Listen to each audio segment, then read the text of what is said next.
Société, culture, art, alternative. vous écoutez un podcast Iva Sound Studio. Aujourd'hui, direction le Mythe, le nouveau parc des expos à Toulouse, où se déroule l'Alchimie du jeu, le festival du jeu de société. Carnet de vie, culturelle, associative et alternative, bienvenue dans Graines de vie.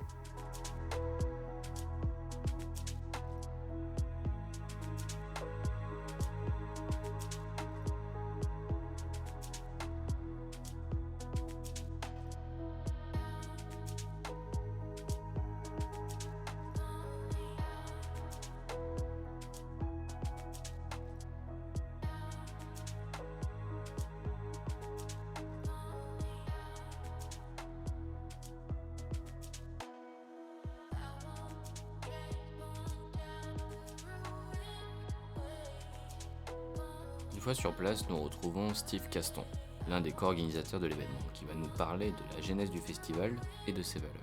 Bonjour Steve. Bonjour, je m'appelle Steve, je suis un des 7 co-organisateurs du festival Alchimie du jeu. Dans la vie, je travaille dans l'informatique, donc pas du tout dans le milieu ludique. Alors ce projet est né il y a 22 ans, c'était 4 étudiants de l'école de commerce de Toulouse qui devaient monter un projet et ils se sont dit on va monter un festival du jeu de société. Ils sont allés démarcher la boutique Le Passe-Temps pour organiser cet événement et c'est à partir de là que c'est né. L'année suivante, Le Passe-Temps a trouvé que c'était une bonne idée et a contacté les associations de joueurs et c'est parti de là. Il y avait 3 associations principales. Elles se sont réunies au sein de ce qu'on appelle maintenant l'alchimie. Alors les objectifs en fait pour nous c'est plutôt en termes de valeurs et c'est partage, plaisir, convivialité. Et ensuite, en termes de valeurs, ce qu'on essaye beaucoup de promouvoir, c'est l'accessibilité pour les jeux pour tous. L'accessibilité, ça passe en premier lieu par la gratuité du festival. Donc on peut passer 30 heures sur le festival sans débourser un seul centime. Ensuite, on a des partenariats avec Accessi-Jeux qui développent des jeux pour les déficients visuels. On a un partenariat avec Access Plus qui développe des jeux pour les personnes qui ont des troubles cognitifs. On accepte les chiens pour déficients visuels. On a des allées assez espacées pour les personnes à mobilité réduite. Donc on essaye vraiment de prendre tout le monde. Qu'est-ce qui vous plaît dans les jeux de société ? Les émotions et les interactions avec les gens autour de la table. Ouais. Parce qu'on se rend compte de plus en plus que la société est numérisée. On passe beaucoup de temps devant un écran et le fait de s'asseoir avec une table et de discuter avec les gens, ça rapproche. C'est ces interactions-là que je recherche. En fait, je suis devenu bénévole sur le Festival du jeu il y a une quinzaine d'années. Bon, Internet n'était pas aussi développé, mais ce qui m'a embarqué, c'est vraiment l'aventure humaine. En fait, moi, je vois rien qu'avec mes enfants, le jeu a de multiples fonctions. Bon, déjà, quand ils sont arrivés à la crèche, ils arrivaient à compter, donc c'était assez rare pour les enfants. Et puis, moi, il y a une phrase que je trouve très bien, c'est que le jeu apprend aussi à perdre. Là, rien n'est acquis dans la vie. Si on perd, on recommence, on apprend, on s'améliore au fil et à mesure.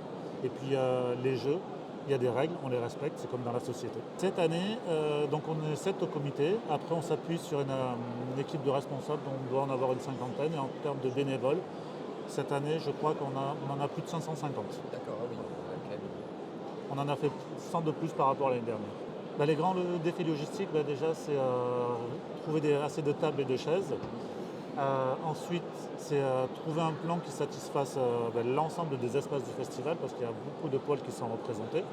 C'est un véritable Tetris.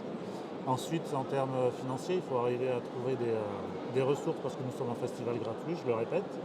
Donc on essaye de faire des choix et puis tout en respectant certaines éthiques et en essayant aussi de faire des choses qu'on ne pense pas trop mal au niveau environnemental. C'est des questions qui nous traversent beaucoup aussi. Comment choisit-on les éditeurs, créateurs ou animations ? Alors, tout dépend de l'espace où on va se trouver. Les éditeurs, on est une équipe, on est 5, on contacte tous les éditeurs et on demande s'ils veulent venir, quels sont les jeux qu'ils veulent mettre en avant. À partir de là, on fait une synthèse. Ça nous permet, quand les éditeurs choisis viennent, ça nous permet de savoir quels sont les jeux qui vont être mis en avant. À partir de là aussi, on va pouvoir proposer à certains auteurs, autrices, illustrateurs, illustratrices de venir. Certains nous contactent directement. Donc s'ils ont des jeux qui sont sur la liste d'éditeurs, c'est beaucoup plus facile pour les mettre en place en avant sur l'espace événement ici. On va pouvoir aussi du coup planifier des séances de dédicaces. proposer des animations où on offre un temps de rencontre au public, qui s'assoit à une table comme celle-ci, pour rencontrer les auteurs, les créateurs, les illustrateurs, autour d'une partie. On veut casser un petit peu cette relation dédicaceur et dédicacé. On les assoit tous à une même table, ils s'assoient et autour d'un jeu, ils peuvent entendre une discussion. Ça change un petit peu du rapport formel, on essaye de créer des liens comme ça. Après, on parle aussi de créateurs. Pour nous, les créateurs, ce sont des gens qui sont en cours de création d'un jeu, à la différence d'un auteur où là, le jeu est déjà édité. Et donc, on a un espace qui s'appelle les Jeux de demain. Et ils ont entre 40 et 50 tables qu'ils proposent à des créateurs. Donc à partir de janvier, on ouvre les inscriptions. Les gens peuvent s'inscrire en disant je veux présenter tel prototype, ils envoient leurs règles. On a toute une équipe de bénévoles qui lit les règles, qui en discutent et ils font une sélection pour choisir les 40 ou 50 personnes qui sont choisies et qui seront invitées sur le festival. Et ces personnes-là, ces créateurs, présentent leur jeu, leur prototype au public. Et le public a la possibilité de voter pour dire c'est tel jeu qui est le meilleur. Et on a deux catégories, la catégorie famille et la catégorie initiée. Les deux meilleurs jeux dans cette catégorie se voient remettre en prix et ils sont invités pour 2 jours au FLIP, Festival ludique international de Parthenay, qui se déroule au mois de juillet, où là on essaye de leur faire proposer une masterclass par des auteurs, leur faire rencontrer des éditeurs, présenter le prototype au public du FLIP. Donc il y a quand même un réel intérêt. Et nous, c'est quelque chose qu'on défend, on essaye de mettre en avant aussi les personnes qui débutent dans le métier. Donc c'est un des moyens par lesquels on peut y arriver. Quel type de public vient à l'alchimie du jeu ? C'est vraiment tout public. Comme je l'ai dit, c'est accessibilité. On se rend compte, de par son positionnement qui est moins central que l'ancien parc des expos qui était au cœur de Toulouse, le public est légèrement différent. C'est pas mal de public familial avec des enfants. Et comme il n'y a pas grand-chose, ils viennent le matin. Et généralement, ils passent toute l'après-midi, toute la journée. Et après, on a un public, comme c'est la 22e édition, qui vient d'un peu partout de la France, on commence à être assez réputé. Donc, d'essayer à réfléchir sur le local aussi. Par exemple, tous les produits pour la vente de crêpes, on essaye de prendre des produits locaux et bio. C'est quelque chose sur lequel on travaille aussi énormément. Cette année, on a un partenariat avec l'ALF, l'association des ludothèques françaises.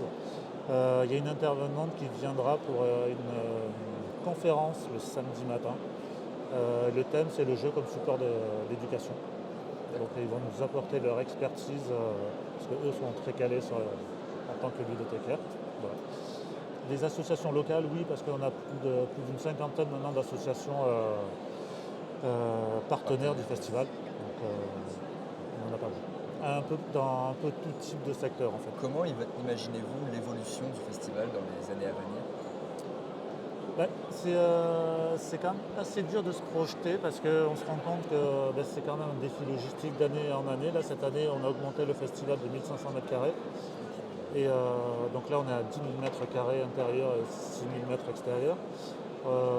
Le souci en ce moment, c'est d'avoir du matériel, des tables et des chaises. Donc ça, c'est un des défis qu'il va falloir résoudre. Après, je ne sais pas quelle est la taille critique du festival parce que ça fait 4 ans qu'on est au mythe, 4 ans qu'on grossit, que cette année on a encore refusé des exposants. Donc on sent qu'on a encore le potentiel pour grossir, mais le souci c'est que derrière nous sommes que des bénévoles. Donc il y a quand même une charge de travail qui est assez conséquente. Et si on grossit, c'est à notre rythme, on prend le temps. Des rêves ou projets encore non réalisés pour le festival ? Encore non réalisés sur le festival, non, parce que tous les ans, des gens proposent des nouvelles idées. Cette année, par exemple, on a l'espace des intemporels. Ce sont des jeux qu'on pense qui sont sortis il y a plus de 10 ans et qui ont un intérêt ludique. Quand ils sont sortis, ils apportaient quelque chose de nouveau.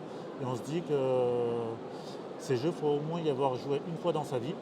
Et les tout nouveaux joueurs ne les connaissent pas forcément. Donc voilà, c'était un projet qu'on avait en tête et on a trouvé des responsables, on l'a mis en place cette année. On a mis aussi en place pour la première année un tournoi de jeux de cartes à collectionner. Donc toutes les demandes, on les étudie. Il y en a très peu qui passent à la trappe. À partir du moment où ça remplit les cases, les valeurs, on se dit banco, on y va et puis on regarde ce qui se passe. Ok, trop chouette. S'il fallait recommander un jeu, lequel vous choisiriez ? Alors par chauvinisme, je dirais abracadabra. Abracadabra, on a une table qui est juste derrière. En fait, c'est la deuxième année que l'Alchimie coédite un jeu avec l'éditeur Subverti. Alors ce qui est intéressant, c'est que déjà l'éditeur est toulousain et l'Alchimie est toulousaine. C'est pour ça qu'on a choisi aussi cet éditeur. On passe par le MALT, qui est le mouvement des auteurs ludiques toulousains. On leur lance un concours, on leur dit cette année, le thème, cette année c'était la magie. Présentez-nous des prototypes. Donc là, on a fait des journées de tests de prototypes. On a dit à la fin, c'est celui-là qu'on veut éditer avec l'éditeur. Et donc l'auteur est toulousain. L'éditeur a choisi l'illustratrice qui est toulousaine. Donc l'auteur, ça va être son premier jeu signé. L'illustratrice, c'est son deuxième, donc des personnes qui commencent. Le jeu est fabriqué en Pologne, donc c'est l'un des pays les plus proches, c'est pas fabriqué en Chine, parce qu'en France c'est assez compliqué encore à l'heure actuelle de faire un jeu. Donc voilà, je représente Shadowbra, pour moi ça c'est bien. L'éditeur, toujours Subverti, a un jeu qui s'appelle Symbiose, qui se joue de 2 à 4 avec des règles très simples, mais c'est très malin, les parties durent un quart d'heure. C'est très très bien. On va avoir un avant-après avec le jeu en version géante, qui est très simple. Donc là, de chaque côté, il y a une image. Il y a deux groupes. Les gens vont discuter, savoir qu'est-ce qu'eux voient sur l'image. Donc ils discutent et en fait, ils essayent de savoir qu'est-ce qui s'est passé entre les deux. Et à la fin, une fois qu'ils pensent avoir suffisamment discuté, ils regardent et ils doivent répondre à une liste de questions et savoir s'ils ont bien vu tous les éléments sur le jeu. Okay. Donc là, on a vraiment de l'interaction. Ça pousse les gens à discuter. Très très bien. Très chouette. Où peut-on suivre les actualités du festival? Alors, suivre les actualités du festival, c'est très simple. On a une application. Il faut taper Alchimie du jeu application et on arrive sur un petit programme comme ça. Là, ici, on a la liste la page d'accueil, la liste des intervenants. Donc ça va être tous les auteurs, illustrateurs, illustratrices qui seront présents. Là, les différents espaces pour savoir qu'est-ce que tout le festival propose. La liste des éditeurs présents. Si on clique sur un, hop, on va voir tous les jeux qu'il va présenter. Après, on a un programme. Là, il y a toutes les animations. On va avoir l'ouverture du festival, le tournoi de Magic, des séances maquillage.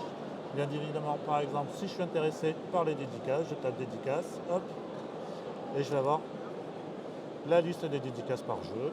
Hop. Voilà. Donc assez simple d'utilisation. L'application, il y a tout dessus. Et ça nous permet aussi, justement, avant on imprimait un formulaire papier, et on s'est dit non, le papier, c'est pas bien, non, tout est accessible sur Internet. Voilà. Merci beaucoup. Avec plaisir.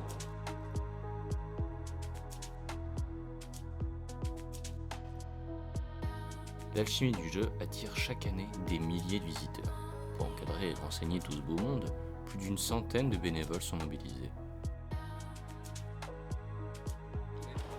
Je m'appelle Yann et du coup je suis le responsable de l'espace jeu en bois du festival Alchimie du jeu. Voilà, je serai là les 3 jours pour expliquer les règles aux gens, leur présenter des nouveaux jeux et les accueillir dans le festival. J'ai fait des études d'ingé à Toulouse et là je suis à mi-temps testeur en ligne haute tension. J'aime bien le festival et donc je le soutiens en faisant bénévole. Après ça me plaît toujours d'expliquer des jeux aux gens et de les aider à comprendre. C'est sympa d'être au contact du public, mais c'est pas particulièrement ma formation, animateur. Le mieux c'est clairement la meule à balancer avec les mains le plus loin possible. Ou la boule à lancer le plus haut possible. Voilà. Vraiment les jeux les plus simples, c'est toujours ce qui marche le mieux.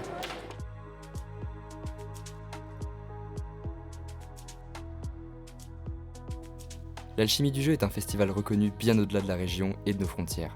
De nombreuses personnes n'hésitent pas à revenir s'amuser et découvrir les nouveautés chaque année.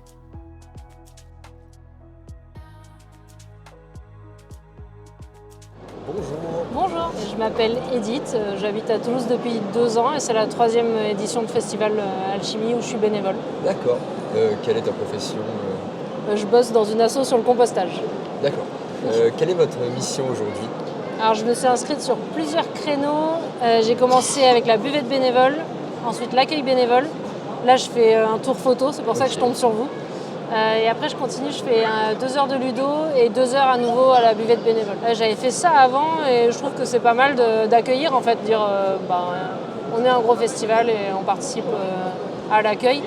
Et c'est accompagner les gens, les guider, puis voir qu'ils sont contents, qu'ils sont heureux. Dernièrement, j'ai joué à Fun Fact et c'est marrant avec les copains de savoir à quel point, sur une échelle de 0 à 100, quelle est l'intensité de leur « oh » devant une vidéo de chaton. Ok, C'était marrant. Mais... d'accord. Quel jeu vous êtes ravis de faire découvrir cette année? Ouais, découvrir cette année. Alors, avant que tu dises cette année, j'aurais dit Dominion parce que j'en ai parlé il n'y a pas longtemps à un pote et ça a plu. Après, ma dernière découverte là, que j'ai bien aimée, c'est Behind et Backstory. Je ne sais pas si c'est un nouveau jeu ou pas. D'accord. C'est plutôt les jeux narratifs en ce moment. Ok. D'accord. Ou coop, quoi. Enfin, je sais pas s'ils sont dans ces catégories-là, mais voilà. Ok. Et c'est tout pour moi. Merci beaucoup. Ok, de rien. Bonjour, je m'appelle Sarah Favaron, je suis la directrice du studio Access Plus. Donc nous adaptons des jeux de société qui existent et que vous connaissez comme Dobble, Dixit, pour les rendre accessibles aux personnes qui ont des troubles cognitifs. Donc nous travaillons au quotidien avec une vingtaine d'experts donc dans la santé, dans l'éducation, à l'international. Donc l'objectif pour nous, c'est de gommer tout ce qui peut créer de la surcharge cognitive chez nos publics. Donc on va travailler le matériel, les règles et surtout on va ajouter plusieurs niveaux de difficulté de manière à ce que tout le monde se sente à l'aise avec le jeu et puisse se sentir vraiment joueur autonome autour de la table. Nous avons la présence du stand Access Plus qui permet d'accueillir les publics qui peuvent avoir des difficultés cognitives qu'on reçoit depuis ce matin des IME, des résidents d'EHPAD, des gens comme ça, de manière à ce que chacun se sente inclus et trouve sa place et les jeux qui lui conviennent. Nous avons un site internet et les réseaux sociaux. Donc les jeux Access Plus sont là pour vous permettre de jouer tous ensemble en famille, quelles que soient vos capacités. Et ce qui compte, c'est de passer du temps ensemble et de s'amuser. Ok. Merci beaucoup. Bonjour. Est-ce que c'est votre première fois à l'alchimie du jeu? Non. Je pense que pour moi, c'est la 4e. Et pour moi, c'est la 2e. Ouais. Deuxième. Qui est du jeu. Moi, je viens depuis très longtemps. Depuis peut-être 15 ans à l'ancien site déjà. J'y suis déjà allé, je crois que ça fait la 2e ou 3e fois peut-être. 3e fois. Comment est-ce que vous décririez l'ambiance ici? C'est convivial. C'est très solidaire. Ouais, C'est ça peut-être. Bon, Parce oui. qu'il y a, je sais pas, il y a beaucoup de gens qui te voient un peu perdu et qui t'aident avec le jeu. Oui, Même s'ils ne sont pas des bénévoles là. C'est ça, ouais. C'est sympa, toute l'ambiance et tout l'esprit de jeu de société, de communauté. Et tout. Tu peux venir quand même seul et il y a des gens qui vont te proposer de jouer avec eux. Donc ça aussi c'est un point très bon. Sympa, décontracté, Ludique. C'est génial, on est toujours hyper bien accueillis, c'est super agréable. Bah, je pense que c'est familial quand même. Les gens ils se prennent pas trop la tête. Souvent c'est des gens qui sont cool, détente. Et ça c'est plutôt cool. C'est pas les gros joueurs. Enfin il y en a je pense qui sont là-bas. Mais là c'est assez familial. Tout le monde s'entend avec tout le monde. Est-ce que vous avez eu un petit coup de cœur parmi ceux que vous avez découverts ou pas encore? Pas de coup de cœur encore, mais ça va venir. Et par contre, moi j'ai découvert déjà des jeux adaptés et ça m'intéresse. Je ne savais pas que ça existait, ça m'intéresse beaucoup. Adaptés pour les enfants avec des troubles cognitifs. Est-ce que vous avez un message à faire passer aux organisateurs, aux bénévoles Et continuer parce que c'est trop bien. Et félicitations. Continuez. C'est tout ce que j'ai. Et merci. Hein? Et merci aux bénévoles. Continuer comme ça, c'est vraiment trop cool. Bravo, continuez comme ça. Oui, puis moi je trouve que c'est très bien ce genre d'événement parce que les gens sont détendus et bon, ça permet d'interagir les uns avec les autres. Donc moi ça me convient bien. Voilà. Super, voilà, c'est fini. Les jeux et univers ludiques font toujours le bonheur des plus petits aux plus grands. Comme quoi, il n'y a pas d'âge pour s'amuser et s'évader, le temps d'une aventure, sur table ou ailleurs. Le festival Alchimie du jeu 2025 a attiré pas moins de 25 000 visiteurs et visiteuses. Un succès à n'en pas douter, grâce à leur organisation et à plus de 500 bénévoles.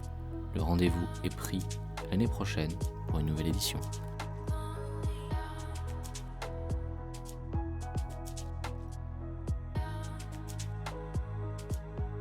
Vous venez d'écouter Graines de vie, un podcast proposé par l'association Iva Sound Studio.